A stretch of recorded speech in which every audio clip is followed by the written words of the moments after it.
नमस्कार मित्रों, स्वागत है आपका एक बार फिर से इजी क्लासेस की यूट्यूब चैनल पर।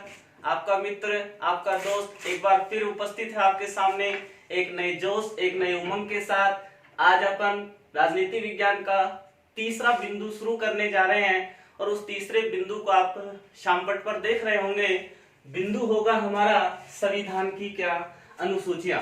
इससे पहले दो वीडियो में अपन ने बात की थी, एक तो संविधान की प्रस्तावना और एक बात की थी भारतीय संविधान के विदेशी स्रोत। तीसरे बिंदु में अपन अनुसूचियों की बात करेंगे।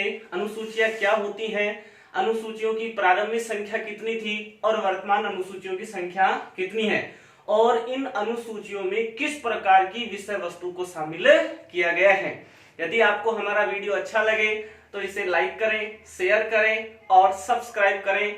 इसे अधिक से अधिक अपने दोस्तों के साथ इसका लिंक शेयर करें ताकि उनको भी इजी क्लासेज की इस उपलब्धि का या इजी क्लासेज की इस सुविधा का वो भी अधिक से अधिक क्या उठा सके, लाभ। तो शुरू करते हैं अपना वीडियो को शुरू करने से पहले अपन कुछ जनरल बातें कर लेते हैं। और जनरल बात में आपको याद रखना है, भारत का संविधान जब बना था, आपको पहले वीडियो में बता दिया था, 26 नवंबर 1949 को भारत का संविधान तैयार हो गया था, लेकिन वो पूर्ण रूप से लागू हुआ था 26 जनवरी 1950।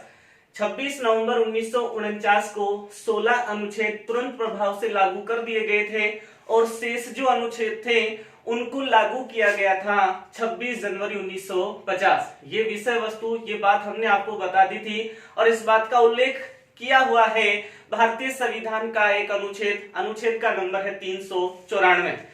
तो आपको विषय वस्तु से संबंधित बिंदु क्या याद रखने हैं। पहला बिंदु होगा प्रारंभ में संख्या।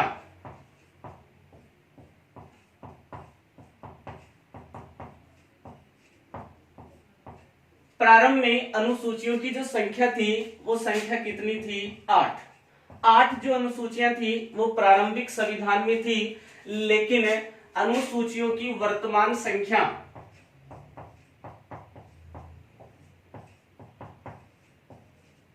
और वर्तमान संख्या कितनी हो चुकी है, 12। आपको हमने बताया था, कल अपन ने एक देश पढ़ा था दक्षिण अफ्रीका, और दक्षिण अफ्रीका के संविधान से अपन ने एक विशेषता, एक व्यवस्था ग्रहण की थी। उस व्यवस्था का नाम था संविधान संशोधन। आपको बताया गया था जब संविधान में कोई चीज जोड़ी जाती है या संविधान से कोई चीज हटाई जाती है तो संविधान में संसद के द्वारा संशोधन किया जाता है। तो आप देख रहे हैं बोर्ड के ऊपर कि प्रारंभ में अनुसूचियों की संख्या 8 थी और वर्तमान संख्या कितनी है, 12। तो अनुसूचियों में कितनी वृद्धि हुई है, 4 अनुसूचियां बढ़ी है। इसका मतलब 4 प्रकार के संशोधन किए गए हैं और उन 4 प्रकार के संशोधनों में 4 अनुसूचियों की वृद्धि करते हुए अनुसूचियों की संख्या 8 से बढ़कर आज कितनी हो गई है, 12। तो अपन एक एक अनुसूचियों की चर्चा करते हैं, कौन कौन सी अनुसूची में किस प्रकार की विषय वस्तु को शामिल किया गया है। तो देखें आप,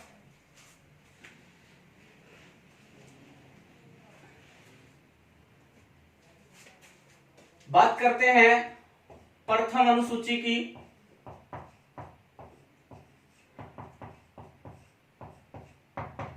प्रथम अनुसूची में क्या विषय वस्तु शामिल की गई है, तो विषय वस्तु आपको याद रखनी है, राज्यों के नाम व उनका न्यायिक क्षेत्र। राज्यों के नाम व उनका न्यायिक क्षेत्र, ये विषय वस्तु है किस अनुसूची की, प्रथम अनुसूची की। दूसरा इसी के अंदर क्या शामिल है, संघ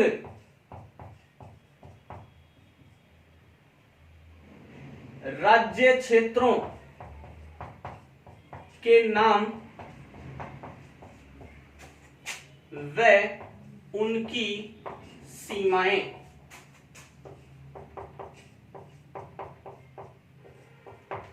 ये प्रथम अनुसूची की विषय वस्तु है। विषय वस्तु को दोबारा देखेंगे, राज्यों के नाम व उनका न्यायिक क्षेत्र, और दूसरा क्या है इसके अंदर है, संघ राज्य क्षेत्रों के नाम व उनकी सीमाएं। इसका मतलब क्या होता है, जो वर्तमान संख्या, और वर्तमान संख्या किन की? राज्य। तो वर्तमान राज्यों की संख्या कितनी हुई? 28। और वर्तमान जो संघ शासित प्रदेश हैं उनकी संख्या कितनी है? 8। संघ शासित प्रदेशों की संख्या कितनी? 8 और राज्यों की संख्या कितनी? 28। अब देखो यहां से प्रश्न किस प्रकार से पूछा जा सकता है। तो 28 जो राज्य हैं उन 28 राज्यों की जो प्रक्रिया है वो कर दी गई थी कब? 31 अक्टूबर 2019। 31 अक्टूबर 2019 से पहले भारतीय संविधान में या भारतीय संघ राज्य क्षेत्र में राज्यों की संख्या कितनी थी? 29। एक राज्य की कमी की गई, वो राज्य कौन सा था? जम्मू कश्मीर। जम्मू कश्मीर राज्य का 31 अक्टूबर 2019 को क्या कर दिया गया? विभाजन। और विभाजन करके दो नए बना दिए गए, क्या? केंद्र शासित प्रदेश या संघ शासित प्रदेश। एक संघ शासित प्रदेश को नाम दिया जम्मू कश्मीर और एक संघ शासित प्रदेश को नाम दिया गया क्या? लद्दाख।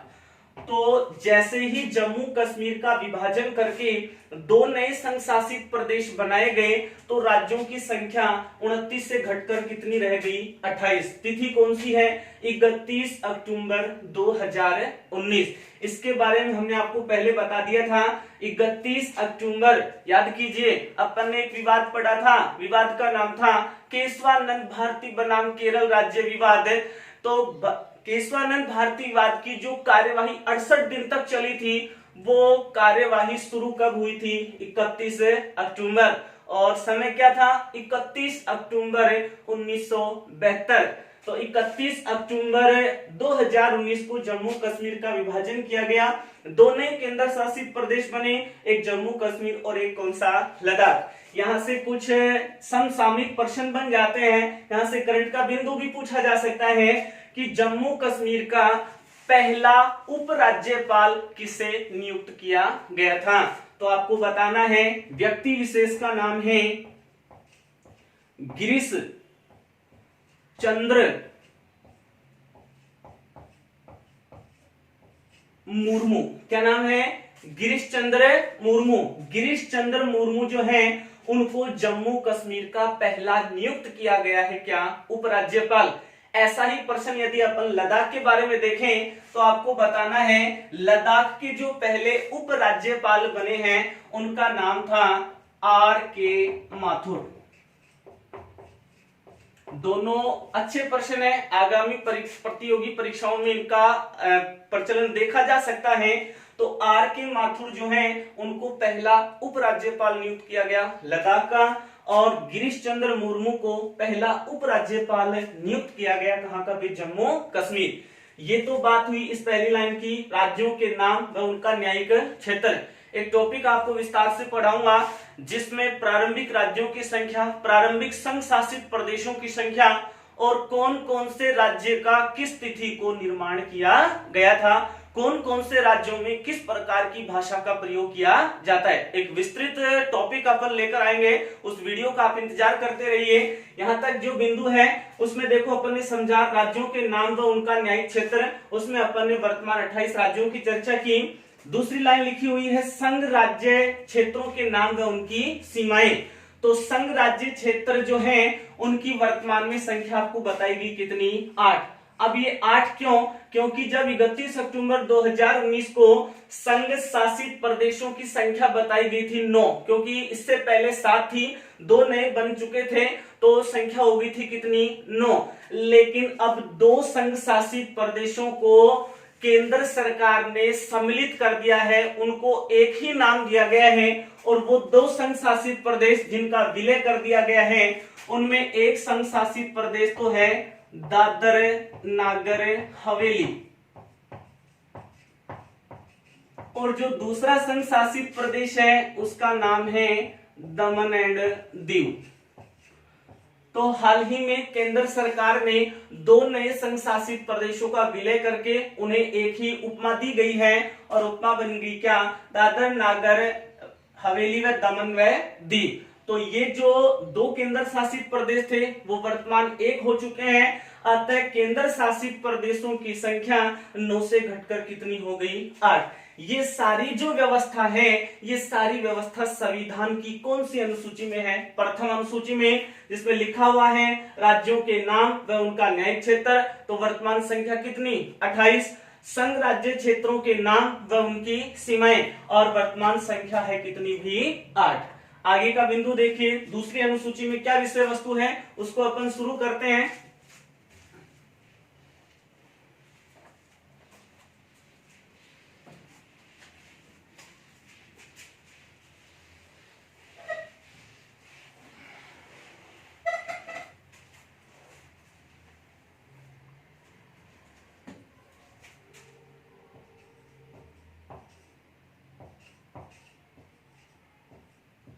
देखिए, द्वितीय अनुसूची की अपन बात करें, द्वितीय अनुसूची में किस प्रकार की व्यवस्था है, तो आपको याद रखना है द्वितीय अनुसूची में जो संवैधानिक राजनीतिक पदाधिकारी हैं, उन संवैधानिक राजनीतिक पदाधिकारियों को क्या देने की व्यवस्था है? वेतन।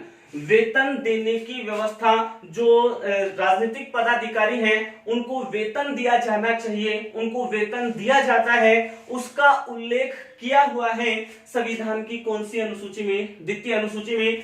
अब अपन जब अलग से अलग अलग राजनीतिक पदाधिकारियों को पढ़ेंगे तब हम आपको प्रत्येक राजनीतिक पदाधिकारी का वेतन हूबहू बताते रहेंगे। यहाँ पर कुछ पदाधिकारी मैं आपको बताता हूं। जैसे अपन बात कर लेते हैं राष्ट्रपति, जैसे अपन बात कर लेते हैं उपराष्ट्रपति, जैसे अपन बात कर लेते हैं राज्यपाल, जैसे अपन बात कर लेते हैं मुख्य न्यायाधीश, और देखें तो अपन अन्य न्यायाधीशों की चर्चा कर सकते हैं।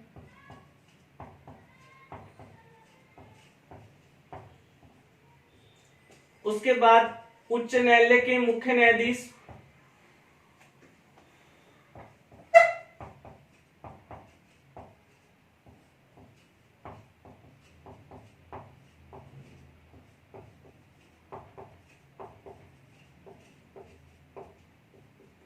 उच्च न्यायालय के अपन अन्य न्यायाधीश की बात कर सकते हैं।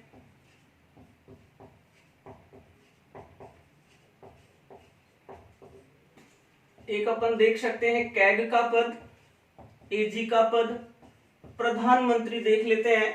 जब भी अपन इन बिंदुओं को विस्तार से चर्चा करेंगे तब मैं आपको प्रत्येक का वेतन वहां भी बताऊंगा। यहां तक आपको याद रखना है कुछ प्रमुख राजनीतिक पदाधिकारी जिनको कितने केंद्र सरकार के द्वारा केंद्र की संचित निधि के अंतर्गत वेतन दिया जाता है। तो जो राष्ट्रपति है उस राष्ट्रपति का जो मासिक वेतन है वो कितना है भी? 5 लाख। उपराष्ट्रपति के बारे में अपन चर्चा करें तो इनका मासिक वेतन कितना है? 4 लाख। यदि अपन राज्यपाल की बात करें तो राज्यपाल का जो वेतन है वो कितना है? 3,50,000। 3,50,000 वेतन दिया जाता है किसको? राज्यपाल। मुख्य न्यायाधीश की बात करें तो मुख्य न्यायाधीश को वेतन दिया जाता है 2,80,000। अन्य न्यायाधीशों की अपन बात करें तो उनको वेतन दिया जाता है 2,50,000। यदि अपन उच्च न्यायालय के मुख्य न्यायाधीश की चर्चा करें तो उनको वेतन दिया जाता है सर्वोच्च न्यायालय के अन्य न्यायाधीशों के समान। तो इनका वेतन भी है कितना? 2,50,000। यदि अपन चर्चा करें उच्च न्यायालय के अन्य न्यायाधीश तो उनको वेतन दिया जाता है 2,25,000। बात करें अपन कैग तो कैग को वेतन दिया जाता है 2,50,000। ऐसे ही एजी का वेतन भी कितना होता है? 2,50,000। और प्रधानमंत्री का जो वेतन है वो कितना है? 1,60,000। इस प्रकार कुछ प्रमुख राजनीतिक पदाधिकारी हैं जिनको अपने कार्य के लिए मासिक जो वेतन दिया जाता है उस वेतन का प्रावधान संविधान की कौन सी अनुसूची में है? तो आप उसे आसानी से नंबर बताएंगे, कौन सा? द्वितीय अनुसूची में। तो यहां तक जो बिंदु है एक बार इसका आप स्क्रीनशॉट ले लीजिए ताकि अपन अगली चर्चा अगले एपिसोड में देख सके।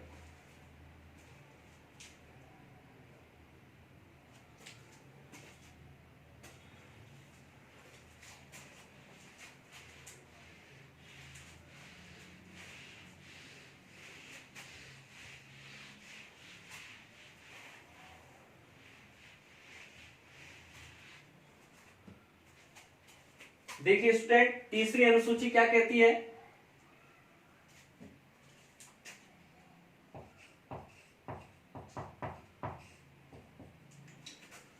तीसरी अनुसूची की विषय वस्तु बताई गई है, जो राजनीतिक पदाधिकारी हैं उनको पद धारण करने से पूर्व पद की दिलाई जाती है क्या? शपथ।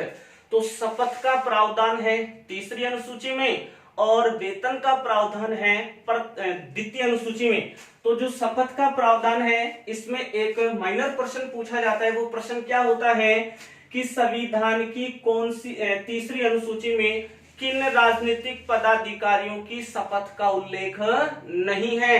तो आपको याद रखना है इस अनुसूची में एक तो पद है राष्ट्रपति, एक पद है उपराष्ट्रपति और एक पद है राज्यपाल। राष्ट्रपति, उपराष्ट्रपति और राज्यपाल की शपथ का उल्लेख नहीं है कौन सी अनुसूची में? तीसरी अनुसूची में। इसके अलावा जो राजनीतिक पदाधिकारी हैं उनके लिए जो शपथ का प्रावधान है उसकी व्यवस्था है तीसरी अनुसूची में। अब इन तीनों का प्रावधान तीसरी अनुसूची में नहीं है, तो इन तीनों की शपथ का प्रावधान कहां किया गया है? तो आपको याद रखना है कि जो राष्ट्रपति होता है इसकी शपथ का जो प्रावधान है वो प्रावधान है संविधान का अनुच्छेद 60। अनुच्छेद 60 में किसकी शपथ का उल्लेख है? राष्ट्रपति। यदि अपन उपराष्ट्रपति की बात करें तो उपराष्ट्रपति की शपथ का उल्लेख है कौन से अनुच्छेद में? 69। और यदि अपन राज्यपाल की बात करें तो राज्यपाल की शपथ का उल्लेख है संविधान का कौन सा अनुच्छेद? 159। जब अपन राष्ट्रपति, उपराष्ट्रपति, राज्यपाल का बिंदु विस्तार से पढ़ेंगे तब हम आपको इसके बारे में और अधिक चर्चा प्रदान करेंगे। अभी तक आप केवल इतना याद रखें कि तीसरी अनुसूची की विषय वस्तु है राजनीतिक पदाधिकारियों को पद की क्या दिलाना? शपथ। इस तीसरी अनुसूची में किस राजनीतिक पद की शपथ का उल्लेख नहीं है? तो आपको बताना है एक राष्ट्रपति, एक उपराष्ट्रपति और एक राज्यपाल। इन तीनों की शपथ का उल्लेख संविधान के अलग अलग अनुच्छेदों में है और अलग अलग अनुच्छेद हैं 60, 69 और कौन सा भाई? 159। लीजिए यहाँ तक का स्क्रीनशॉट और सभी दोस्तों के साथ इस लिंक को शेयर कर दीजिए ताकि अधिक से अधिक विद्यार्थी इजी क्लासेस के इस ऑनलाइन प्लेटफॉर्म का अच्छे प्रकार से लाभ उठा सके। आपको बता दूं मैं कि आज तक आपको इस प्लेटफॉर्म पर ऐसा मैटर नहीं मिला होगा, ऐसी विषय वस्तु प्राप्त नहीं हुई होगी जैसी विषय वस्तु हम आपको उपलब्ध करवाएंगे। इस वीडियो को देखने के बाद एक भी प्रश्न ऐसा नहीं होगा जो आपको अपनी एग्जाम में बाहर मिल जाए। सभी प्रकार के प्रश्न आपको इस वीडियो में प्राप्त होंगे। आपका केवल एक कर्तव्य है कि इस वीडियो को अधिक से अधिक अपने दोस्तों के साथ क्या करें? शेयर करें। लीजिए यहां तक का स्क्रीनशॉट, आगे की चर्चा करते हैं अपन।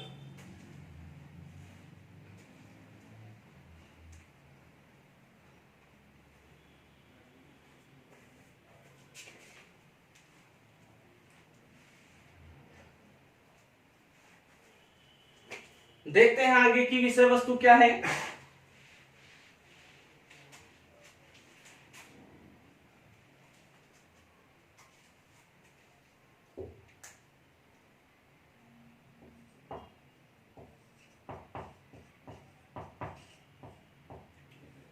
चौथी अनुसूची में किस प्रकार की विषय वस्तु को शामिल किया गया है? तो आपको क्या याद रखना है?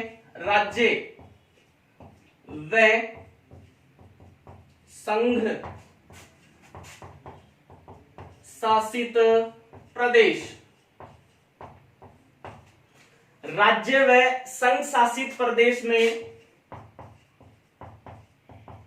राज्यसभा की सीटों का आवंटन। राज्य व संघ शासित प्रदेश, अभी आपको बताया था राज्यों की संख्या कितनी है भी? 28। संघ शासित प्रदेशों की संख्या कितनी है? 8। उन सब में संसद के द्वितीय सदन, उन सब में संसद के कैसे सदन है? उच्च सदन, जो स्थायी सदन है, जो कभी भी भंग नहीं होता है, उस सदन का नाम क्या? राज्यसभा। तो राज्यसभा की जो सीटें हैं उन सीटों का आवंटन कितने प्रकार से अलग अलग राज्यों में किया गया है, भाई किस राज्य में राज्यसभा की सीटें कितनी है, और उसी प्रकार राज्यसभा की सीटें अलग अलग संघ शासित प्रदेशों में। अभी मैं आपको एक चार्ट बताऊंगा, उस चार्ट में अपन देखेंगे कि लोकसभा और राज्यसभा की जो सीटें हैं वो अलग अलग राज्यों में किस प्रकार है। अभी आपने देखा होगा व्याख्याता भर्ती परीक्षा जो पिछली बार की है, इस 2020 से पहले जो हुई थी, उसमें प्रश्न पूछा गया था कि निम्न में से राज्यों का वह क्रम व्यवस्थित कीजिए जहां पर राज्यसभा की सीटें अवरोही क्रम में देखी जाती है। अवरोही क्रम आपको पता ही है कि कहां पर ज्यादा है, उसके बाद कम किस राज्य में। तो पहले आप इतना याद रखें, संघ राज्य व संघ शासित जो प्रदेश हैं उनमें राज्यसभा की सीटों का क्या किया गया है, आवंटन। अभी बताता हूं आपको प्रत्येक राज्य में लोकसभा और राज्यसभा की सीटें किस प्रकार से आवंटित की गई है। एक बार यहां तक का स्क्रीनशॉट लीजिए आप, देखिए हेडिंग लगा सकते हैं, बहुत उपयोगी सारणी है ये।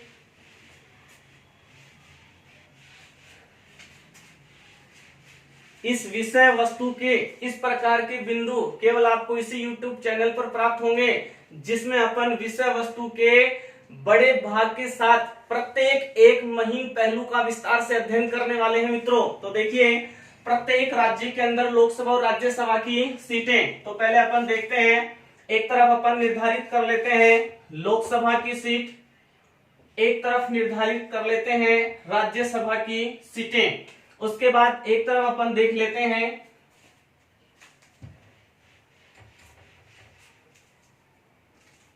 यहां पर आप देखें स्टेट,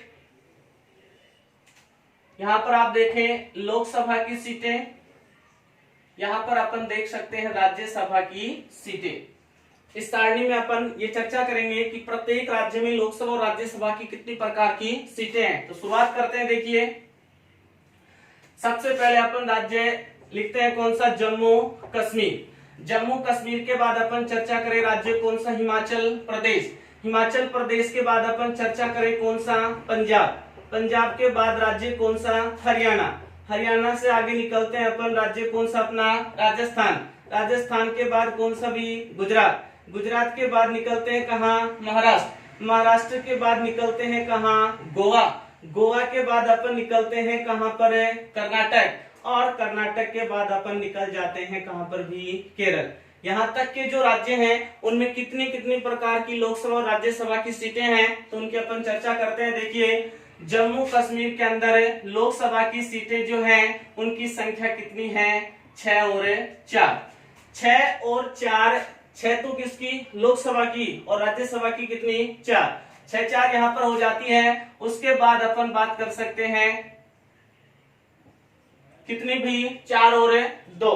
6 और 4 के बाद जो यहाँ पर विषय वस्तु अपने को प्राप्त होगी, उस विषय वस्तु की संख्या कितनी है, 4, सॉरी यहाँ पर कितनी है भी, 3।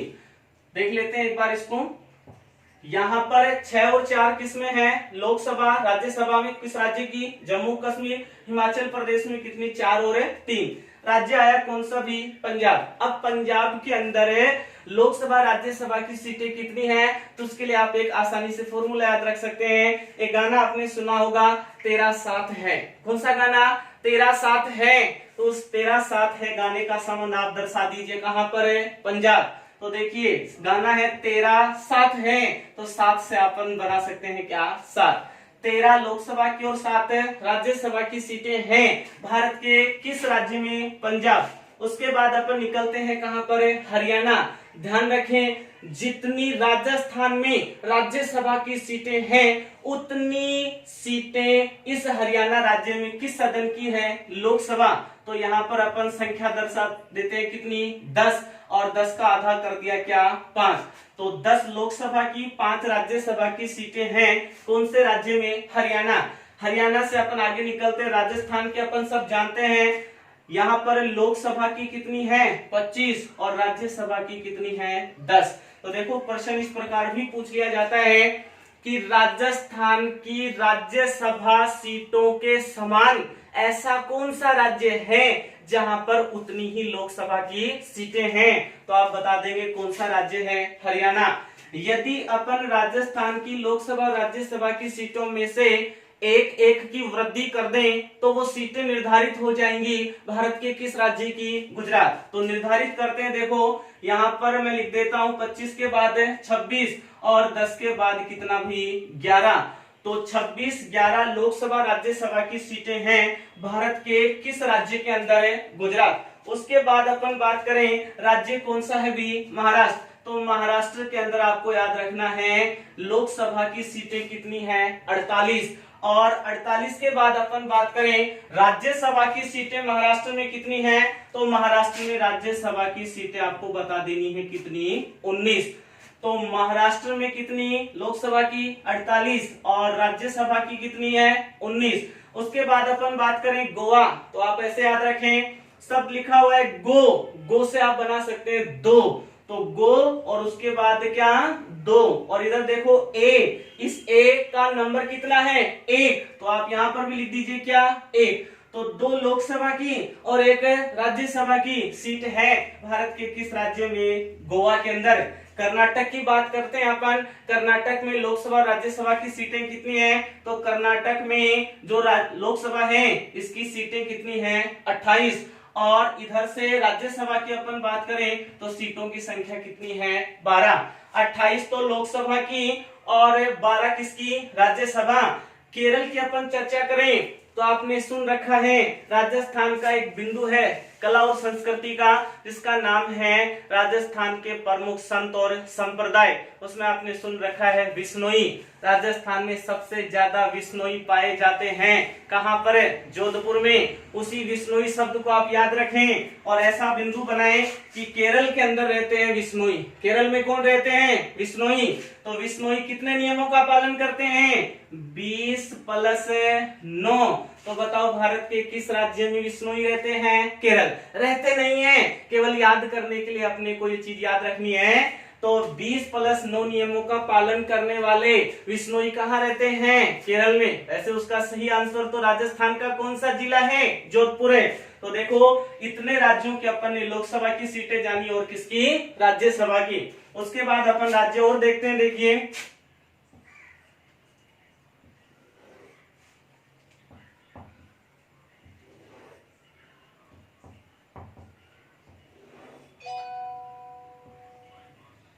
देखिए केरल के बाद अपन आगे बढ़े तो अपना राज्य आ जाता है कौन सा? तमिलनाडु। तमिलनाडु के बाद आगे बढ़ते हैं कौन सा? आंध्र प्रदेश।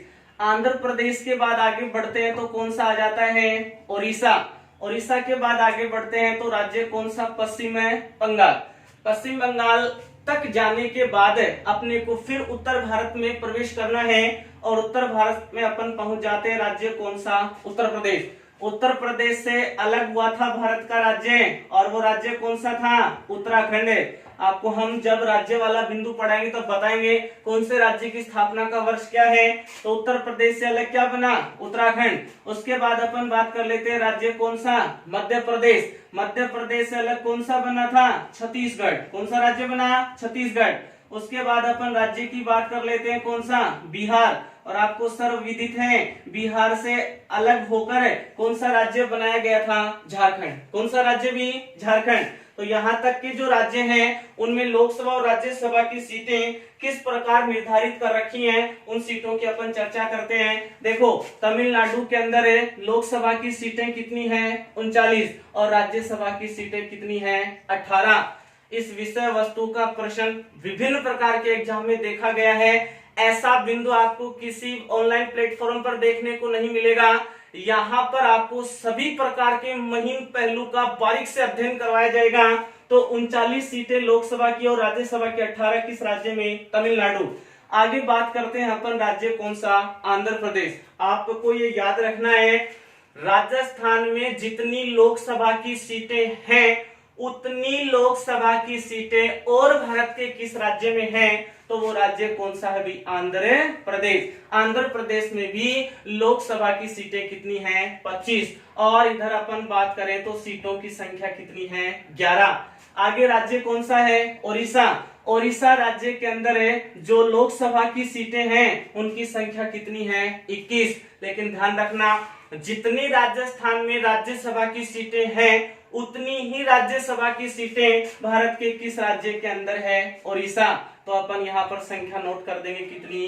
10। तो देखो तमिलनाडु में 39, 18, 25, 11, 25 और लोकसभा की सीटें कहां पर थी? राजस्थान में। और 25 ही लोकसभा की सीटें कहां पर है भाई? आंध्र प्रदेश में। उसके बाद अपने को याद क्या करना है? जितनी राजस्थान में राज्यसभा की सीटें थी उतनी ही राज्यसभा की सीटें कहां पर है भाई? उड़ीसा में। उसके बाद देखो अपन चर्चा करते हैं राज्य कौन सा है भाई? पश्चिम बंगाल। तो पश्चिम बंगाल के अंदर लोकसभा की सीटों की संख्या कितनी है? 42। और राज्यसभा की सीटों की संख्या कितनी है? 16। आगे राज्य लिखा हुआ है उत्तर प्रदेश। उत्तर प्रदेश भारत का ऐसा राज्य है जहां पर लोकसभा और राज्यसभा की सबसे अधिक सीटें पाई जाती हैं। कितनी कितनी है? एक लोकसभा की 80 है और राज्यसभा की कितनी? 31। अब देखो ये प्रश्न सबको याद रह जाता है कि भारत में लोकसभा की सर्वाधिक सीटें कहां हैं, लेकिन प्रश्न पूछने का तरीका क्या है? भारत में लोकसभा की सर्वाधिक सीटों वाले राज्य का सही क्रम है और उसमें उत्तर प्रदेश ऑप्शन नहीं दिया जाता है, दूसरे राज्य से क्रम शुरू होता है। तो आपको बता देना है उत्तर प्रदेश के बाद जहां पर लोकसभा की सर्वाधिक सीटें हैं वो राज्य कौन सा है? महाराष्ट्र। अभी अपन ने जाना। और महाराष्ट्र में सीटों की संख्या कितनी है? 48।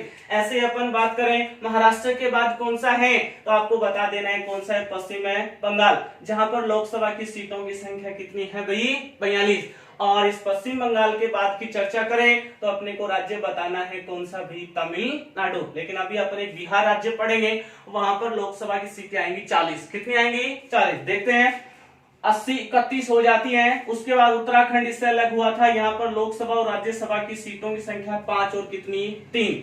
उसके बाद अपन मध्य प्रदेश की बात करते हैं। मध्य प्रदेश जो है वहां पर लोकसभा राज्यसभा की सीटें कितनी हैं? तो आपको याद रखना है यहाँ पर तो लोकसभा की सीटें हैं 29 और राज्यसभा की सीटें कितनी हैं? 11। अब देखिए 11 सीटें इससे पहले या इसके अलावा और किस राज्य में थी? तो अभी अपन ने जाना राज्य कौन सा था? आंध्र प्रदेश। इससे पहले अपन ने जाना राज्य कौन सा था? गुजरात। ऐसा भी प्रश्न पूछा जा सकता है निम्न में से किन राज्यों में राज्यसभा की सीटें समान है, उसका जोड़ा आपको दिया जा सकता है। तो अपन ने अभी 3 राज्य निकाले, एक मध्य प्रदेश निकाला, एक यहाँ पर निकाला था आंध्र प्रदेश और एक पहले पढ़ चुके हैं कौन सा राज्य भी? गुजरात। उसके बाद आगे निकलते हैं अपन, राज्य कौन सा है? छत्तीसगढ़। और छत्तीसगढ़ में लोकसभा की सीटें कितनी है? 11 और राज्यसभा की सीटें कितनी है? 5। तो 11 लोकसभा और राज्यसभा की कितनी है? 5। अगला राज्य अपना आ जाता है कौन सा भी? बिहार। और बिहार के अंदर लोकसभा की सीटों की संख्या है कितनी है भी? 40 और राज्यसभा की सीटों की संख्या कितनी है? 16। इस बिहार से अलग राज्य बना था कौन सा? झारखंड। इस झारखंड में लोकसभा की सीटें कितनी हैं? 14 और राज्यसभा की सीटों की संख्या कितनी है? 6। तो झारखंड में लोकसभा की 14 और राज्यसभा की सीटों की संख्या कितनी है भाई? 6 सीटें। उसके बाद कौन कौन से और राज्य बने बचते हैं उनकी अपन चर्चा करते हैं। देखो स्टेट का क्रम बनाते हैं, उसके बाद जान लेते हैं लोकसभा और एक जान लेते हैं राज्यसभा। देखिए अपन राज्य का नाम लिखते हैं सिक्किम। सिक्किम के बाद पहुंचते हैं अपन अरुणाचल प्रदेश। अरुणाचल प्रदेश के बाद अपन निकलते हैं कहां पर? नागालैंड। नागालैंड के बाद अपन पहुंचते हैं कहां पर? मणिपुर। मणिपुर के बाद निकलते हैं कहां? मिजोरम। मिजोरम के बाद निकलते हैं कहां? त्रिपुरा। त्रिपुरा के बाद निकलते हैं कहां पर? मेघालय। यदि आपको इन राज्यों का व्यवस्थित क्रम याद है तो इसकी लोकसभा राज्यसभा की सीटें याद करने में किसी प्रकार की परेशानी नहीं होगी। क्यों नहीं होगी वो देखते हैं। सिक्किम से लेकर मेघालय तक लोकसभा की सीटें याद कैसे करेंगे? तो याद कैसे करेंगे? 1 2 1 2 1 2 2। किसी प्रकार की कोई दिक्कत नहीं है यदि आपको इनका व्यवस्थित क्रम याद है। सिक्किम, अरुणाचल, नागालैंड, मणिपुर, मिजोरम, त्रिपुरा और मेघालय। तो लोकसभा की सीटें आसानी से याद कर लो। 1 2 1 2 1 2 2 और इधर राज्यसभा की प्रत्येक राज्य में एक एक सीटें तो निर्धारित कर देते हैं अपन। तो एक बिंदु में यदि व्यवस्थित क्रम याद है तो सभी के अपने को सीटें भी याद हो जाएगी। उसके बाद अपन राज्य नोट कर लेते हैं, कौन सा, असम, और असम के बाद अपना एक राज्य और बच जाता है, कौन सा भी, तेलंगाना।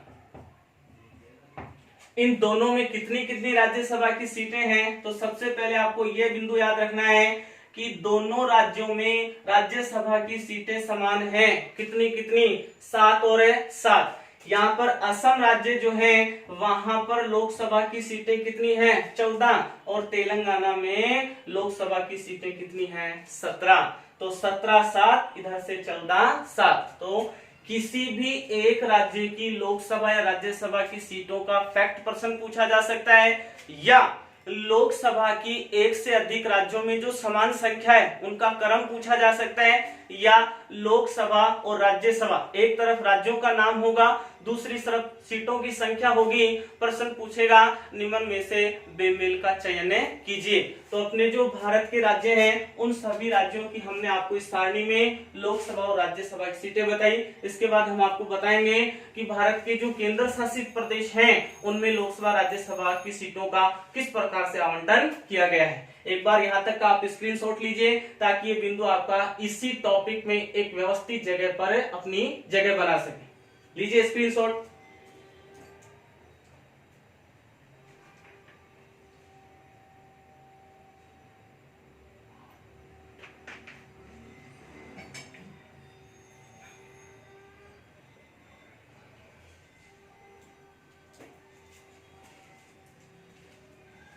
इस प्लेटफॉर्म पर हम आपको वो चीजें उपलब्ध कराएंगे जो आज तक आपने किसी प्लेटफॉर्म पर नहीं देखी। आप विश्वास करते रहिए, अपने दोस्तों के साथ लिंक को शेयर करते रहें, लाइक करें, कमेंट करें और किसी प्रकार उस बिंदु को लगातार सब्सक्राइब करते रहें। तो देखिए, केंद्र शासित प्रदेशों की बात करते हैं अपन।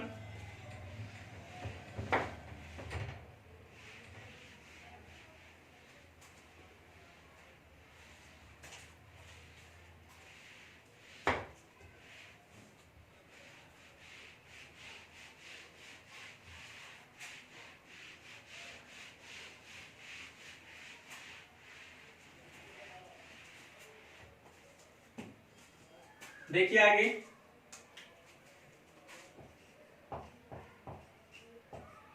केंद्र शासित प्रदेश, लोकसभा की सीटें और राज्यसभा की सीटें। हमारा वीडियो अन्य वीडियो की बजाय थोड़ा सा समय अधिक लेगा, लेकिन आपको वो व्यवस्थित चीजें उपलब्ध होंगी जो अन्य किसी वीडियो में प्राप्त नहीं होंगी। इसका सबूत आप हमारी वीडियो को पूरा देखकर पा सकते हैं। अपने दोस्तों के साथ इसका शेयर लिंक कीजिए। तो देखिए, केंद्र शासित प्रदेश, लोकसभा और राज्यसभा की सीटें सब जानते हैं कौन कौन से केंद्र शासित प्रदेश हैं। नाम नोट कर लेते हैं अपन। पहला हो गया अपना क्या, दिल्ली। दिल्ली के निकट ही कौन सा है, चंडीगढ़। उसके बाद अपन उतरते हैं दक्षिण भारत में। आपको बताया था दादर नागर हवेली,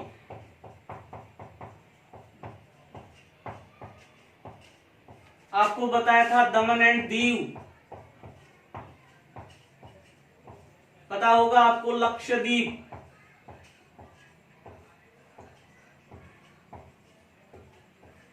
पुदुचेरी,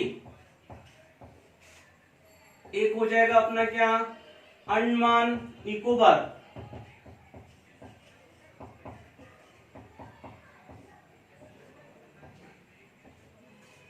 इनके अंदर जो लोकसभा राज्यसभा की सीटें हैं किसी प्रकार का कोई रटना नहीं है, केवल एक फॉर्मूला याद रखें। जो दिल्ली है, आपको ये तो पता ही होगा कि केंद्र शासित प्रदेशों में वर्तमान लोकसभा की सीटें हैं 13। कितनी सीटें हैं, 13। उन 13 सीटों में सबसे ज्यादा सीट दिल्ली के अंदर है, कितनी, 7। अब अपन देख रहे हैं टोटल 13 है, उसमें 7 अकेले दिल्ली में, बची कितनी, 6। और केंद्र शासित प्रदेश भी कितने बचे, 6। तो प्रत्येक में अपन एक अंकन कर देंगे। तो उसके अलावा दिल्ली के अलावा जो केंद्र शासित प्रदेश बचे उन सब में लोकसभा की सीटें कितनी है, 1-1।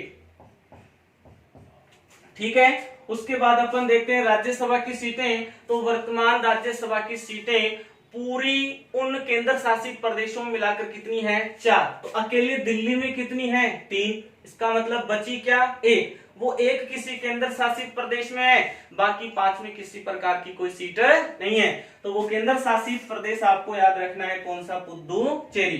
पुदुचेरी के अंदर जो राज्यसभा है उसकी सीट है 1 और दिल्ली के अंदर कितनी है?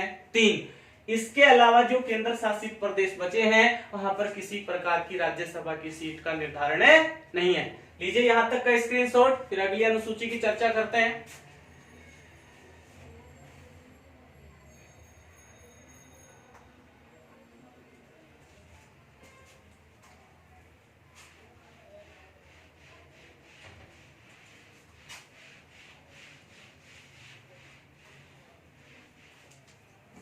देखिए इसके बाद दो ऐसी अनुसूची है जिसमें जनजातीय प्रशासन का उल्लेख किया गया है, उनको अपन साथ पढ़ते हैं। तो पहली तो होगी अनुसूची 5 और अनुसूची 6। दोनों में जनजातीय प्रशासन का उपबंध किया गया है। 5वीं अनुसूची में लाइन क्या लिखी हुई है? एससी व एसटी, शेड्यूल कास्ट और शेड्यूल ट्राइब, अनुसूचित जाति और अनुसूचित जनजाति। अनुसूचित जाति अनुसूचित जनजाति क्षेत्रों के प्रशासन एवं नियंत्रण का उपबंध।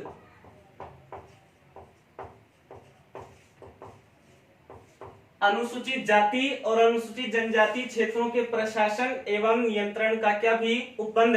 कौन सी अनुसूची में इसकी व्यवस्था है? 5। कुछ प्रकार का रखना नहीं है। यहाँ पर देखिए एस, यहाँ पर भी एस, तो एस की तरह कौन सा अंक आता है? 5वां। तो ऐसे आप इसको लिंक बनाकर याद रख सकते हैं। 5वीं अनुसूची एसटी व एससी जो क्षेत्र हैं उनके प्रशासन उनके नियंत्रण का केंद्र सरकार के द्वारा किया गया है क्या? उपबंध। कौन सी अनुसूची में? 5वीं अनुसूची में। 6ठी अनुसूची में कौन कौन से पूर्वी भारत के राज्य हैं जिनके जनजातीय क्षेत्रों का उपबंध किया गया है? तो आप उन क्षेत्रों का नाम याद रखना है। एक राज्य याद रखना है, कौन सा? असम। एक राज्य है मेघालय। एक राज्य है त्रिपुरा और एक राज्य है कौन सा? मिजोरम। ये जो 4 भारत के पूर्वी राज्य हैं, इनके जो जनजातीय क्षेत्र हैं उनके लिए केंद्र सरकार विशेष उपबंध शुरू कर रखे हैं, उनके लिए विशेष आरक्षण की व्यवस्था कर रखी है। कौन सी अनुसूची में? 6ठी अनुसूची। इसका क्रम आप याद रखने के लिए एक शब्द याद रख लेना। शब्द हमारा होगा क्या? अमेत्रिमी। अमेत्रिमी में कितने अक्षर हैं? 4। 4 अक्षर से 4 राज्य निकलेंगे, असम, मेघालय, त्रिपुरा और क्या? मिजोरम।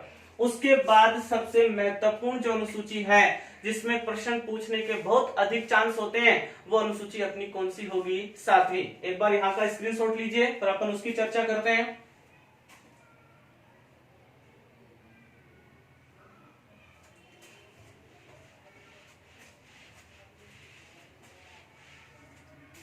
देखिए इस अनुसूची का संबंध किससे है? इस अनुसूची में कितने विषय थे, इस अनुसूची में कितने विषय हैं और किस किस प्रकार के विषयों को इसमें शामिल किया गया है? तो देखिए अनुसूची का नंबर कौन सा है? 7वां। तो 7वीं अनुसूची है अपनी। सबसे पहले अपन ये जानते हैं 7वीं अनुसूची में व्यवस्था क्या है। तो 7वीं अनुसूची में लिख रखा है केंद्र व राज्यों के मध्य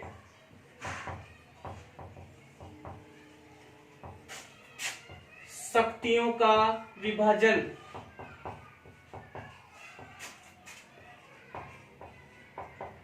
केंद्र व राज्यों के मध्य शक्तियों का क्या किया गया है? विभाजन। संविधान की कौन सी अनुसूची में? 7वीं अनुसूची में। इसे अपन शक्ति पृथक्करण भी बोल सकते हैं। क्या बोल सकते हैं? शक्ति पृथक्करण। तो केंद्र व राज्यों के मध्य शक्तियों का विभाजन किया गया। अब वो विभाजन कितने रूपों में है? 3। अब वो 3 रूप अपन देख लेते हैं। उसमें जो पहला रूप है उसको अपन बोलेंगे संघ सूची। क्या बोलेंगे भी? संघ सूची। दूसरा जो बिंदु है उसमें क्या है? राज्य सूची। और तीसरा जो है उसको अपन बोलेंगे क्या? समवर्ती सूची। 3 प्रकार की बिंदुओं में शक्तियों का विभाजन किया गया है, संघ सूची, राज्य सूची और समवर्ती सूची। अब यहाँ से प्रश्न पूछने का तरीका क्या है कि जो संघ सूची थी उसमें मूल विषय कितने थे और वर्तमान कितने हैं, ऐसे ही राज्य सूची समवर्ती में मूल विषय कितने थे और वर्तमान कितने हैं। तो संघ सूची में मूल विषयों की संख्या थी, कितनी थी, 97, लेकिन वर्तमान विषय कितने हैं, 100। तो ये चीजें आप याद रखें। मूल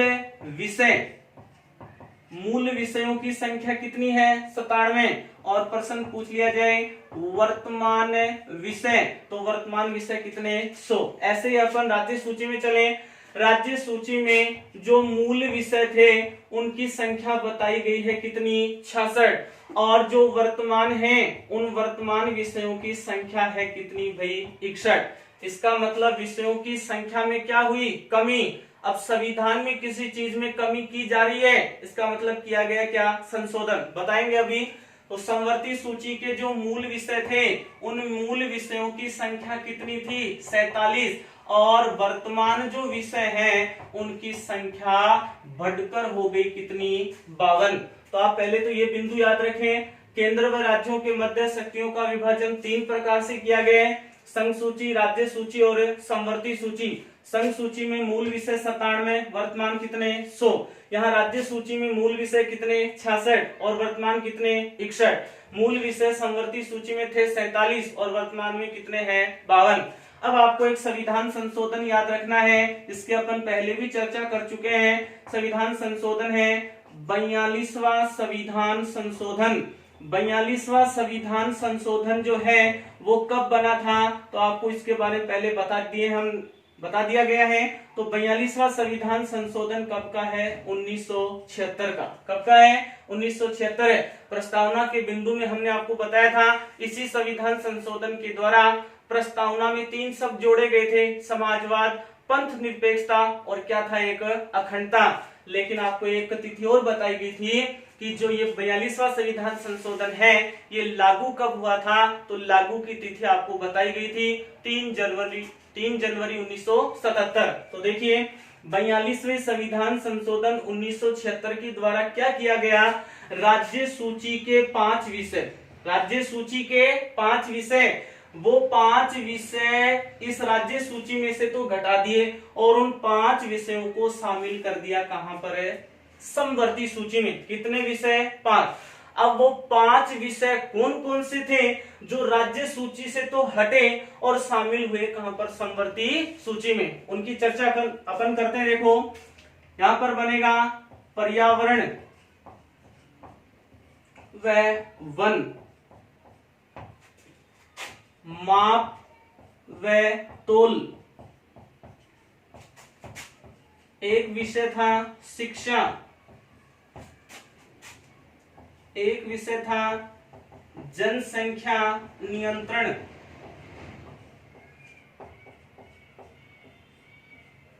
और एक इसके अंदर विषय था जन्म मरण पंजीकरण।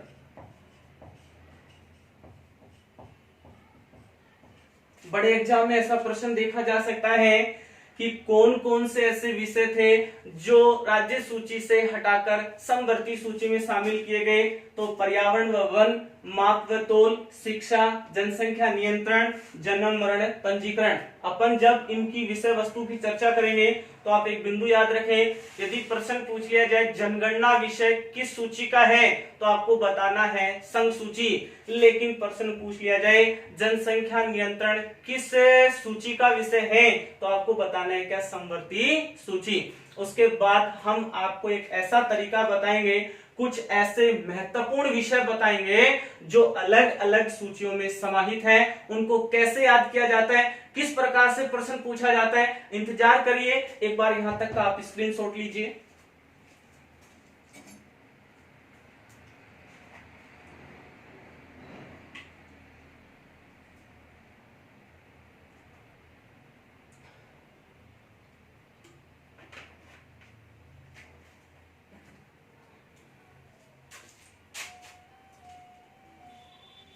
देखिए आगे इनके कौन कौन से मूल विषय हैं जो परीक्षा की दृष्टिकोण से अधिक महत्वपूर्ण होंगे।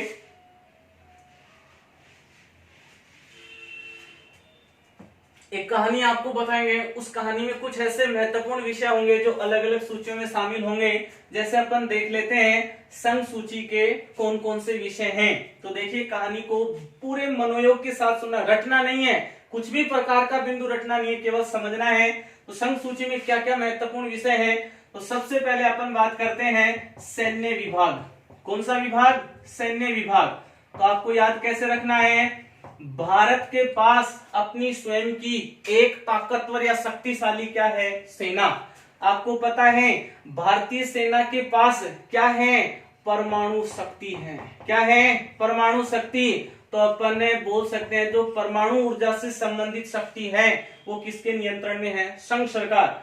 तो भारत की एक शक्तिशाली सेना, उस शक्तिशाली सेना के पास क्या है? परमाणु ऊर्जा।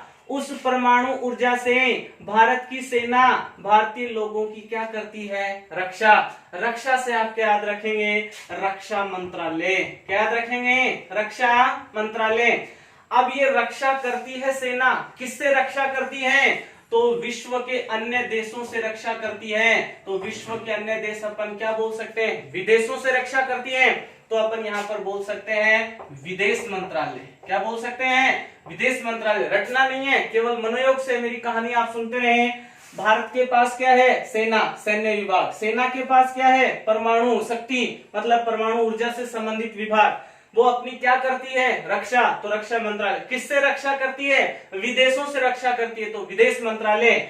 अब रक्षा करती है, किन की रक्षा करती है? नागरिकों की रक्षा करती है। किन की? नागरिकों की। तो यहाँ पर अपन बोल सकते हैं नागरिकता। क्या बोल सकते हैं? नागरिकता से संबंधित कोई भी प्रकार का संशोधन करना है, नागरिकता में किसी चीज को जोड़ना है, किसी चीज को हटाना है, किसी प्रकार का अमेंडमेंट करना है, संशोधन करना है, उसका निर्णय करेगी कौन है? केंद्र सरकार। उसके बाद अपन बात करते हैं नागरिक यदि एक से अधिक हो जाएं तो जनसंख्या बन जाती है, और जनसंख्या की प्रति 10 वर्ष से क्या होती है? जनगणना। तो यहाँ पर अपन नोट कर सकते हैं क्या? जनगणना।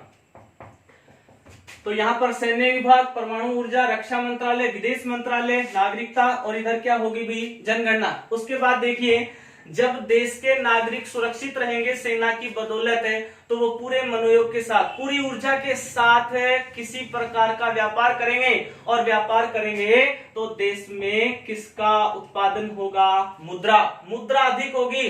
अब आपको पता है लोगों के पास मुद्रा अधिक हो जाती है तो उस मुद्रा की जाती है क्या?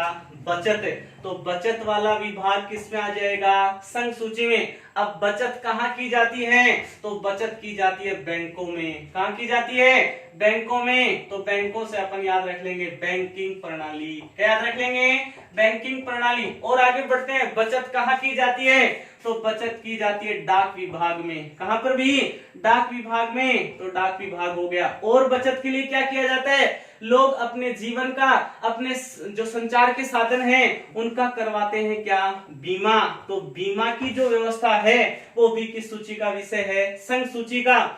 और इसके अंदर क्या शामिल है? बीमा हो गया, डाक विभाग, बैंकिंग प्रणाली, बचत है।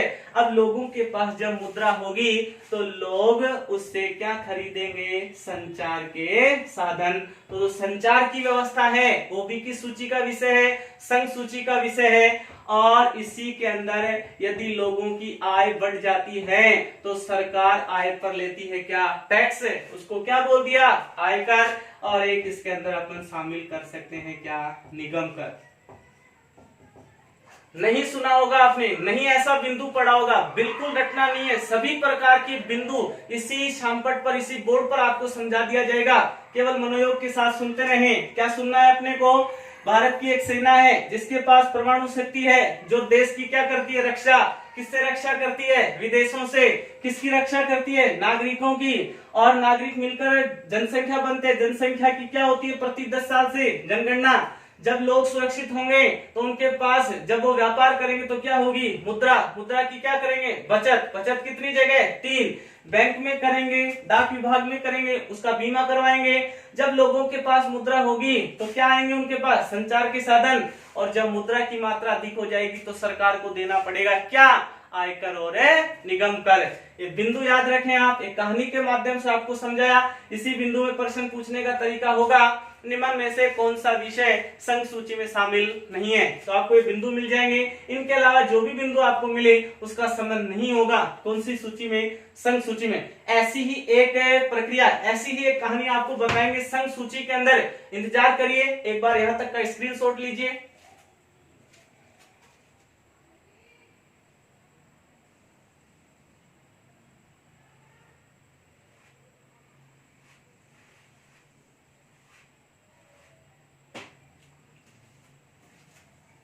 देखिए राज्य सूची में क्या क्या विषय अपन शामिल करते हैं।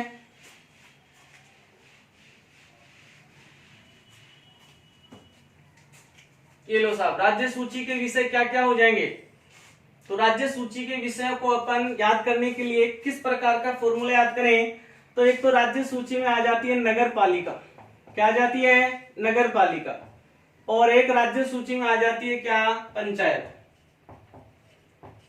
तो अपन इसको इस प्रकार विभाजित कर सकते हैं, पंचायतों के कार्य और इधर नगर पालिका के कार्य। नगर पालिका और पंचायत के जितने भी प्रकार के कार्य हैं उन सब का संबंध होता है किस सूची से, राज्य सूची। जैसे नगर पालिका जो है वो अपने नगरीय क्षेत्र में स्थापित करती है क्या, उद्योग। तो उद्योग नामक जो विषय है वो किस सूची का विषय है, राज्य सूची का। इसके अलावा नगर पालिका लोगों के स्वास्थ्य को ध्यान में रखते हुए क्या स्थापित करती है, अस्पताल। क्या खुलवाती है भी, अस्पताल। तो अस्पताल बनवाना, उसके अलावा उद्योग स्थापित करना किसके कार्य हो गए, नगर पालिका कार्य। इधर अपन पंचायतों की बात करें तो देखो, जब ग्राम पंचायत के चुनाव होते हैं, जो सरपंच के उम्मीदवार खड़े होते हैं, तो वो वोट बैंक प्राप्त करने के लिए लोगों को फ्री में क्या देते हैं, शराब। क्या देते हैं, शराब। तो आप यहाँ पर ऐसे याद रख सकते हैं, शराब बिक्री।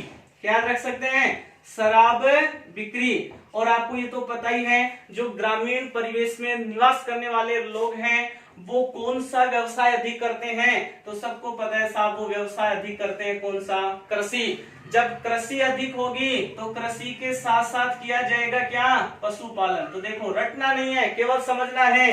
पंचायतों के कार्य, जब ग्राम पंचायत के चुनाव होते हैं तो सरपंच प्रतिनिधि जो होता है वो फ्री में सेवा उपलब्ध करवाता है किसकी, शराब। शराब से आप याद रखें, शराब बिक्री। इधर लोग क्या करते हैं, कृषि। कृषि के साथ क्या करते हैं, पशुपालन। अब आपको ये पता है, जब शराब की बिक्री अवैध रूप से होती है तो उसे रोकने के लिए एक विभाग होता है, उस विभाग को अपन बोलते हैं आबकारी विभाग। क्या बोला जाता है, आबकारी विभाग। ये अच्छा प्रश्न है। आबकारी विभाग जो है वो किस सूची का विषय, तो आप बताएंगे क्या, राज्य सूची। आबकारी विभाग के बाद प्रत्येक राज्य की अपनी एक पुलिस सेवा होती है, तो याद रख लेंगे अपन क्या, प्रत्येक राज्य की क्या, पुलिस सेवा। जिस प्रकार केंद्र अपने उत्पादों का टैक्स लेती है, उसी प्रकार राज्य की जो सरकार होती है उसको भी टैक्स देना पड़ता है।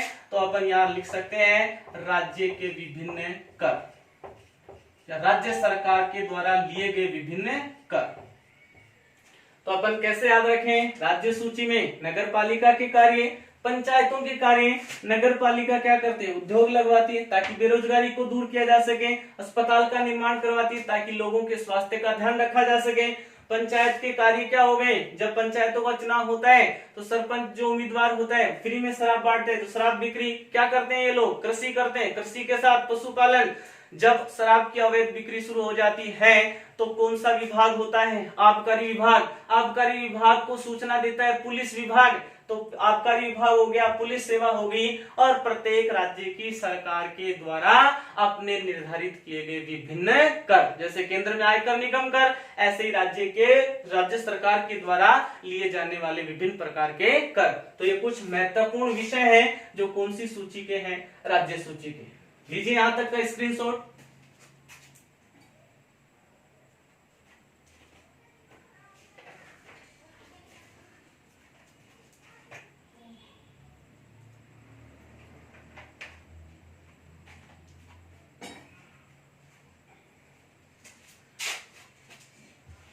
आगे देख लेते हैं अपन समवर्ती सूची के विषय।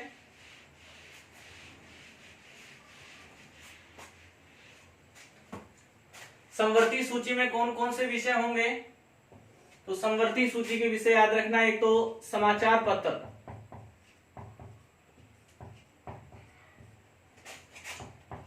पुस्तक व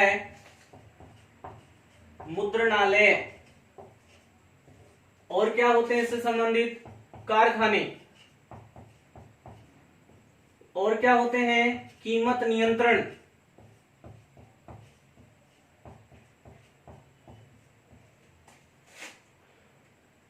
कीमत नियंत्रण के बाद में जैसे विवाह व तलाक प्रक्रिया, विवाह व तलाक प्रक्रिया के बाद में इसमें क्या शामिल कर देंगे अपन? समाचार पत्र हो गया, पुस्तक मुद्रणालय हो गया, कारखाने हो गए, कीमत नियंत्रण, विवाह व तलाक प्रक्रिया और सरकार की सामाजिक व आर्थिक योजनाएं।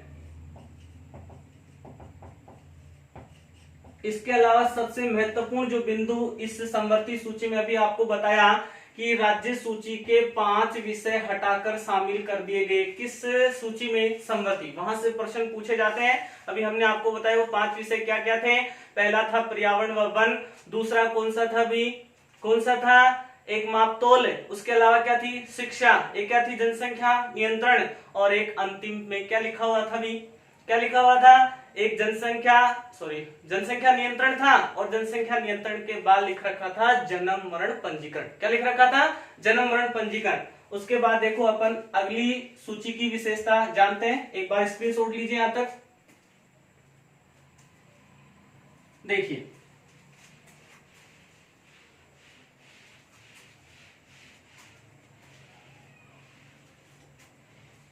एक और महत्वपूर्ण अनुसूची की अपन चर्चा करने जा रहे हैं। अनुसूची का नंबर होगा 8वां। 8वीं अनुसूची। 8वीं अनुसूची में क्या है? 8वीं अनुसूची में भारतीय संविधान की मान्यता प्राप्त कितनी भाषाएं हैं? 22। संविधान की मान्यता प्राप्त 22 भाषाओं का उल्लेख संविधान की कौन सी अनुसूची में है? 8वीं अनुसूची में। अब मान्यता प्राप्त भाषाएं कितनी हैं? 22। लेकिन इन 22 भाषाओं में शामिल नहीं है कौन सी भाषा? अंग्रेजी। लेकिन ध्यान रखेंगे भारत का संविधान जो है, उस संविधान का निर्माण जो है वो निर्माण कौन सी भाषा में किया गया है? अंग्रेजी भाषा में। कौन सी भाषा में? अंग्रेजी भाषा। जानते हैं अपन यहां से और क्या प्रश्न पूछे जा सकते हैं? जो मूल संविधान था, उस मूल संविधान के अंदर जो भाषाएं थी, उन भाषाओं की संख्या कितनी थी? 14। कितनी भाषाएं थी? 14। मूल संविधान में भाषाओं की संख्या 14, वर्तमान में भाषाओं की संख्या कितनी है? 22। अब यहां से प्रश्न पूछ लिया जाता है, निम्न में से कौन सी भाषा मूल संविधान में शामिल थी या शामिल नहीं थी? तो घबराना नहीं है, आपको एक फॉर्मूला बताया जाएगा। उस फॉर्मूले से आपको सभी प्रकार की मूल संविधान में शामिल 14 भाषाएं याद हो जाएंगी। मूल जो भाषाएं थी कौन कौन सी थी? तो आप एक फॉर्मूला याद रखें। अब पंजाब में हिंदी, संस्कृत, गुजराती के अलावा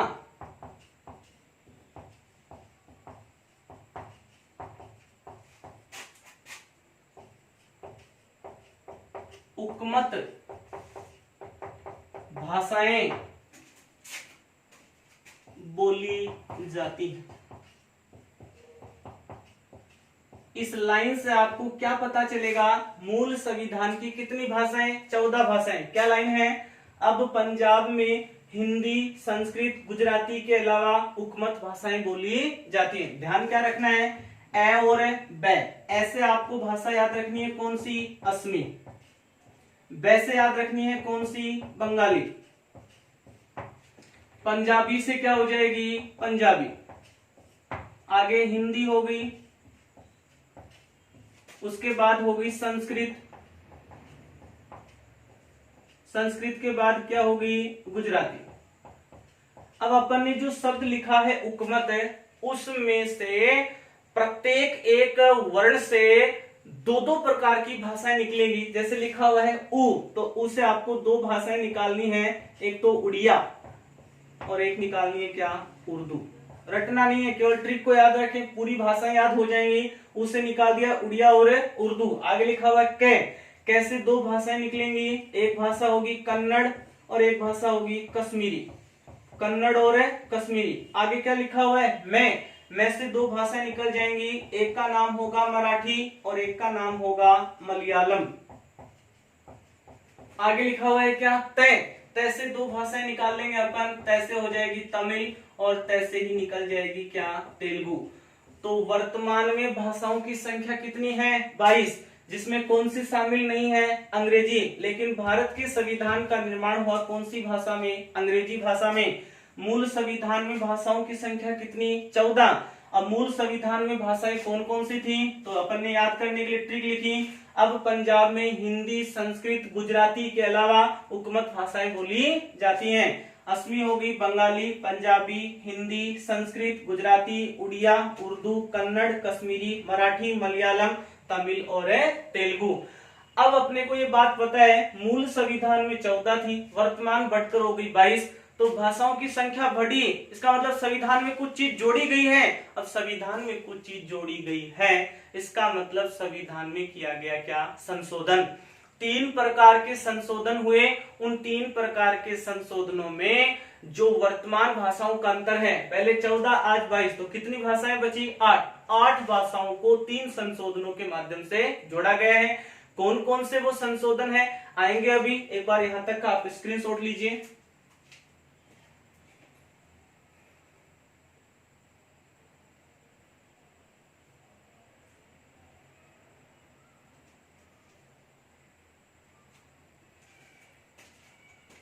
देखिए आगे,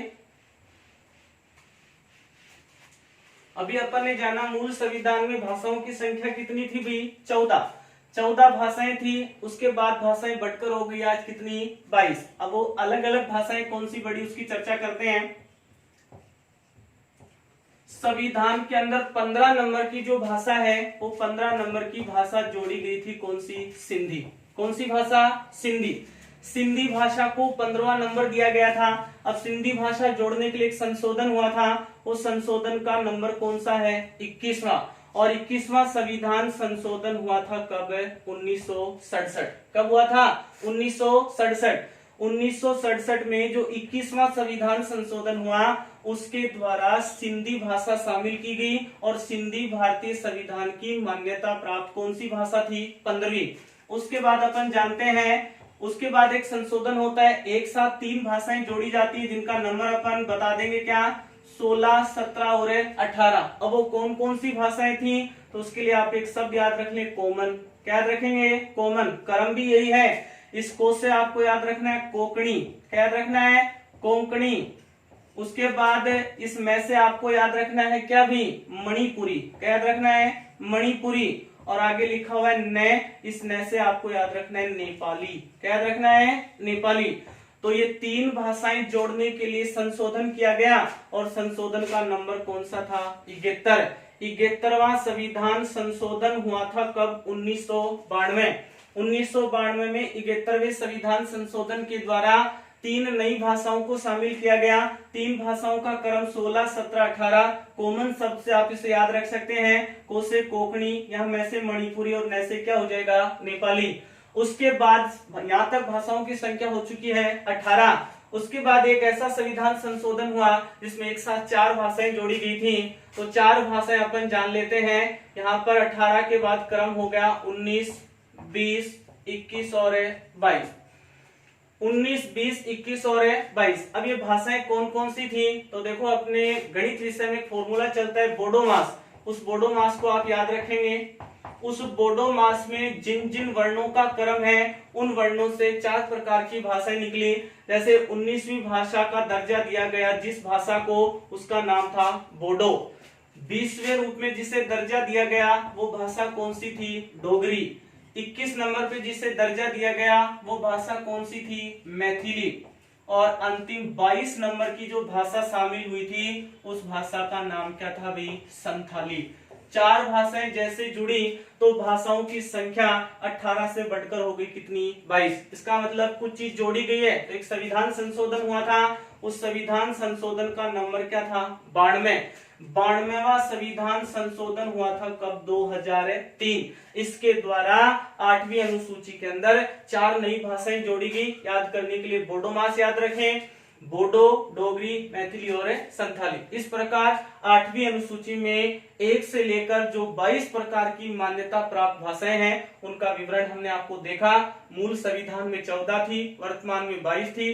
14 के बाद कितने प्रकार के संशोधन हुए और उन संशोधनों के माध्यम से कौन कौन सी भाषाओं को किस वर्ष में जोड़ा गया था। लीजिए यहाँ तक का स्क्रीनशॉट और कर दीजिए अपने दोस्तों के साथ इस लिंक को शेयर, ताकि वो भी इस व्यवस्थित अध्ययन सामग्री को अपने पास संजो कर रखें और अपनी तैयारी को सुचारू रूप दे सकें। लीजिए स्क्रीनशॉट।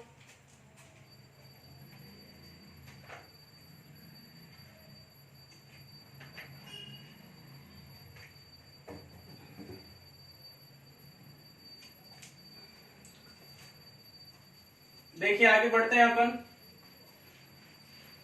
ये तो अपने संविधान की मूल 8 अनुसूचियां थी। इसके बाद और 4 अनुसूचियां कौन कौन सी जुड़ी थी, कब कब उनको जोड़ा गया था, कौन कौन से प्रकार का संविधान में अमेंडमेंट किया गया था। तो अनुसूची होगी अपनी 9वीं अनुसूची की विषय वस्तु क्या है? तो विषय वस्तु जान लेते हैं पहले। भूमि सुधार व जमींदारी प्रथा के उन्मूलन से संबंधित प्रावधान। ये लाइन का संबंध या इस विषय वस्तु का संबंध कौन सी अनुसूची से है? 9वीं अनुसूची। क्या याद रखना है? भूमि सुधार व जमींदारी प्रथा के उन्मूलन से संबंधित प्रावधान। एकमात्र भारतीय संविधान की ऐसी अनुसूची है जिसको न्यायालय में नहीं दी जा सकती। क्या नहीं दी जा सकती? चुनौती, अर्थात इसका नहीं किया जा सकता। क्या नहीं किया जा सकता? न्यायिक पुनर्विलोकन। एकमात्र ऐसी अनुसूची जिसका न्यायिक पुनर्विलोकन नहीं किया जा सकता, उस अनुसूची का नंबर कौन सा है? 9वीं अनुसूची। मूल संविधान में नहीं थी, बाद में शामिल हुई थी। तो बाद में शामिल करने के लिए एक संविधान संशोधन हुआ था। संविधान संशोधन का नंबर था पहला। प्रथम संविधान संशोधन हुआ था कब? 1951 में। विदेशी स्रोतों में अपन ने जाना था संविधान संशोधन की व्यवस्था अपन ने ग्रहण की है कहां से? दक्षिण अफ्रीका से। तो प्रथम संविधान संशोधन 1951 में हुआ। उसके द्वारा या उस संशोधन के द्वारा अनुसूची की संख्या बढ़ाई गई। 9वीं अनुसूची को जोड़ा गया जिसका संबंध था भूमि सुधार व जमींदारी प्रथा के उन्मूलन से संबंधित प्रावधान। एकमात्र ऐसी अनुसूची है जिसको न्यायालय में चुनौती नहीं दी जा सकती, अर्थात उसका न्यायिक पुनर्विलोकन नहीं किया जा सकता। लेकिन एक सर्वोच्च न्यायालय का ऐतिहासिक फैसला, इंपोर्टेंट बिंदु है, याद रखेंगे। 2007 में सर्वोच्च न्यायालय ने ऐतिहासिक फैसला सुनाते हुए क्या कहा था कि 24 अप्रैल 1975, इंपोर्टेंट तिथि है, याद रखेंगे। 24 अप्रैल 1975 के बाद इस अनुसूची में 24 अप्रैल 1975 के बाद इस अनुसूची में जो भी विषय शामिल किए गए हैं उन विषयों का किया जा सकता है क्या? न्यायिक पुनर्विलोकन। ध्यान रखेंगे 1975 के बाद जो विषय शामिल हुए हैं उनका न्यायिक पुनर्विलोकन किया जा सकता है। ऐसी घोषणा सर्वोच्च न्यायालय ने कब की थी? 2007 में। लेकिन 1975 से पहले जो विषय हैं जो इस अनुसूची में शामिल थे उनका न्यायिक पुनर्विलोकन नहीं किया जा सकता। लीजिए यहां तक का स्क्रीनशॉट, आगे की चर्चा करते हैं अपन।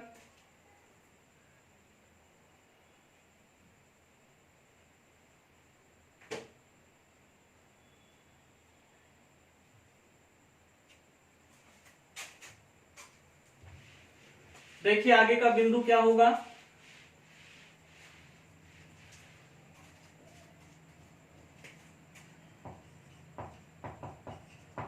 दसवीं अनुसूची मजा आ जाएगा आपको इस अनुसूची की विषय वस्तु जानकर। इस विषय वस्तु में ऐसा बिंदु जो आज तक देश में नहीं हुआ, एक कहावत प्रचलित हो गई। वो कहावत क्या थी, अभी शुरू करते हैं उसके बारे में। 10वीं अनुसूची है, उसका संबंध क्या है? तो 10वीं अनुसूची की विषय वस्तु जानो। दल बदल के आधार पर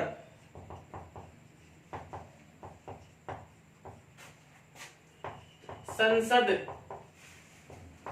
व विधानसभा के सदस्यों की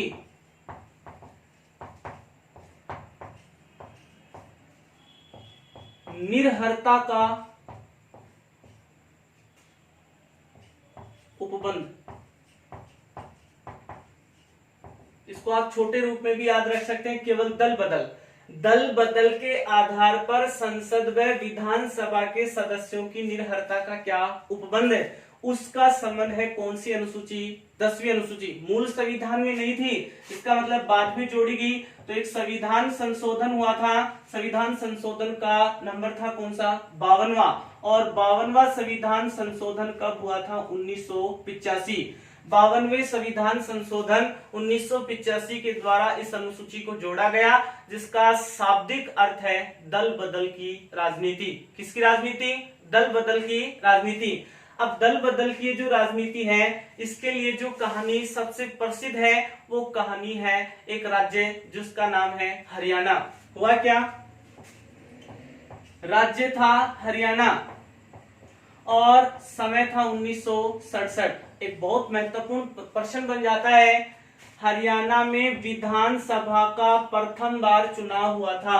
कब हुआ था? 1967। कब हुआ था? 1967। 1967 में हरियाणा विधानसभा का पहली बार चुनाव होता है। इस चुनाव में एक विधायक चुनकर आते हैं और वो विधायक किसी पार्टी से नहीं थे, वो निर्दलीय विधायक थे। कैसे विधायक थे? निर्दलीय। और उन निर्दलीय विधायक का नाम था गयाराम। क्या नाम था भी? गयाराम। गयाराम नामक विधायक जो एक निर्दलीय उम्मीदवार थे, वो विधानसभा के सदस्य चुनकर आते हैं। कब? 1967। गयाराम जो थे उनका संबंध किसी पार्टी से नहीं था, लेकिन इन्होंने राजनीतिक फेरबदल के दौरान समर्थन दिया कौन सी पार्टी को? कांग्रेस। कांग्रेस पार्टी को इन्होंने क्या दे दिया? समर्थन। लेकिन जैसे ही समर्थन दिया तो इन्होंने अपने हित को ध्यान में रखते हुए इस कांग्रेस पार्टी से समर्थन वापस लिया और दूसरी पार्टी को समर्थन दिया, और दूसरी पार्टी का नाम था संयुक्त मोर्चा। संयुक्त मोर्चा नामक राजनीतिक दल को अपना क्या दे दिया? समर्थन। लेकिन यहां पर भी इन्होंने रुकने का नाम नहीं लिया। उसके बाद संयुक्त मोर्चा से समर्थन वापस लेकर वापस समर्थन दे दिया किस पार्टी को? कांग्रेस। अब सबसे आश्चर्य वाली बात क्या है, इन्होंने पहले कांग्रेस को समर्थन दिया, फिर कांग्रेस से समर्थन लेकर संयुक्त मोर्चा को दिया, और संयुक्त मोर्चा से समर्थन लेकर वापस किसको दे दिया? कांग्रेस। मतलब 3 बार इन्होंने दल बदल किया। सबसे आश्चर्य की बात क्या है, ये दल बदल बहुत दिनों की कहानी नहीं है, मात्र कितने दिन है? 1 दिन। 1 दिन में इन्होंने 3 बार राजनीतिक दल बदल किया। किसने किया भी? गयाराम ने। जब अंत में इन्होंने कांग्रेस सरकार को अपना समर्थन दिया था, तो कांग्रेस सरकार की चंडीगढ़ कॉन्फ्रेंस जो मीटिंग हो रही थी, उसमें राव बीरेंद्र सिंह ने यह कथन कहा था कि जो गयाराम है, एक कहावत प्रचलित हो गई, गयाराम अब आया राम है। गयाराम अब क्या है? आया राम है। मतलब गयाराम जो चला गया था पार्टी को छोड़कर, वो वापस कांग्रेस पार्टी में आ गया है। गयाराम अब क्या है? आया राम। 1980 के दशक की अपन बात करें तो 1979 में इस हरियाणा के अंदर जनता दल के एक उम्मीदवार जो मुख्यमंत्री थे, उनका नाम था भजन लाल। क्या नाम था? भजन लाल। एक जनरल नॉलेज, एक जानकारी के लिए, क्योंकि विषय वस्तु अपन राजनीति विज्ञान पढ़ रहे हैं तो इसमें खूब राजनीतिक मुद्दे होते हैं। 1979 या 1980 के दशक में 1979 में सरकार बनती किसकी? भजन लाल।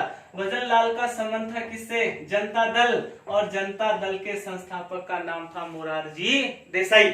तो जनता दल के उम्मीदवार भजन लाल मुख्यमंत्री बनते हैं। लेकिन आपको पता है 1980 में वापस केंद्र में कांग्रेस की सरकार आती है, वापस प्रधानमंत्री के पद पर आसीन होती है कौन है? इंदिरा गांधी। इंदिरा गांधी जैसे ही इस पद पर आती है तो भजन लाल ने अपने जनता दल के सभी उम्मीदवारों का समर्थन वापस दे दिया। किस पार्टी को? कांग्रेस। तो ये जो आयाराम गयाराम की कथा है, इसको सुचारू रूप से शुरू माना जाता है कब से? 1980 से, क्योंकि उसमें समर्थन दिया था मुख्यमंत्री भजन लाल ने। किसको समर्थन दिया था? कांग्रेस, क्योंकि 1980 में कांग्रेस वापस सत्ता में आती है और प्रधानमंत्री बनती है कौन? इंदिरा गांधी। ये कथानक जो है, उस कथानक का संबंध किससे है? हरियाणा। ये तो एक केवल जनरल नॉलेज की बात है। इस अनुसूची का संबंध आपको याद रखना है दल बदल की राजनीति, और इस अनुसूची को 52वें संविधान संशोधन 1985 के द्वारा जोड़ा गया। उम्मीद करता हूं आपको ये कहानी अच्छे से समझ में आई होगी। तो कर दीजिए अपने दोस्तों के साथ इस लिंक को शेयर, एक लाइक का बटन प्रेस कीजिए, अपने दोस्तों के साथ इसको खूब अधिक से अधिक शेयर कीजिए और सब्सक्राइब भी जरूर करिए। यहां तक का स्क्रीनशॉट लीजिए, फिर आगे की चर्चा करते हैं।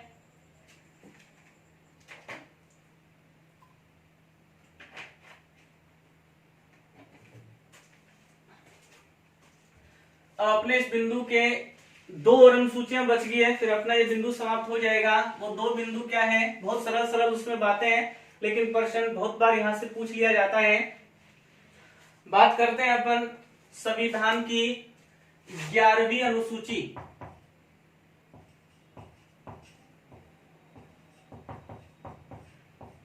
और एक है संविधान की 12वीं अनुसूची।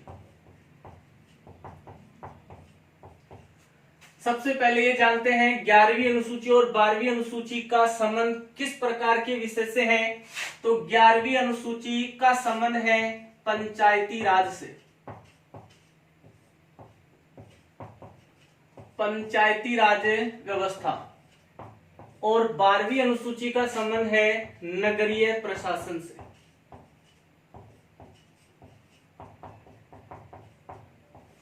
फिर ये जानते हैं कि इन अनुसूचियों को कब जोड़ा गया था। तो 2 संविधान संशोधन है। एक 73वां संविधान संशोधन हुआ था कब? 1992।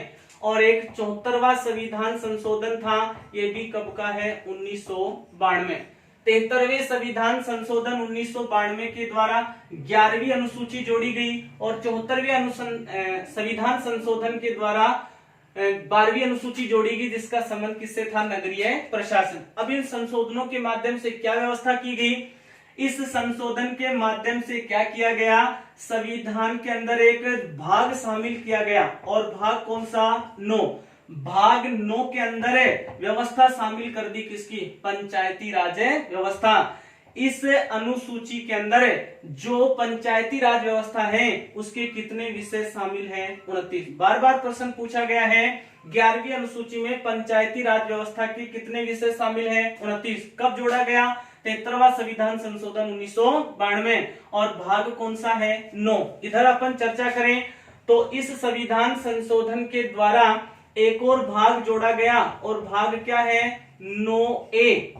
संविधान के भाग 9A या 9K के अंदर व्यवस्था है किसकी? नगरीय प्रशासन है। और नगरीय प्रशासन के विषय कितने हैं? 18। कितने विषय हैं? 18। इधर विषय 29, इधर विषय 18। दोनों को अपन आराम से कंपैरिजन करके पढ़ सकते हैं। 11वीं अनुसूची, 12वीं अनुसूची, इसका संबंध पंचायती राज, इसका संबंध नगरीय प्रशासन। इधर 73वां संविधान संशोधन, इधर 74वां संविधान संशोधन। इधर समय 1992, इधर समय 1992। इसके विषय 29, इसके विषय 18। इधर भाग है 9 और इधर भाग है क्या? 9A। ठीक है, ये हमारा बिंदु समाप्त होता है संविधान की प्रमुख है अनुसूचियां।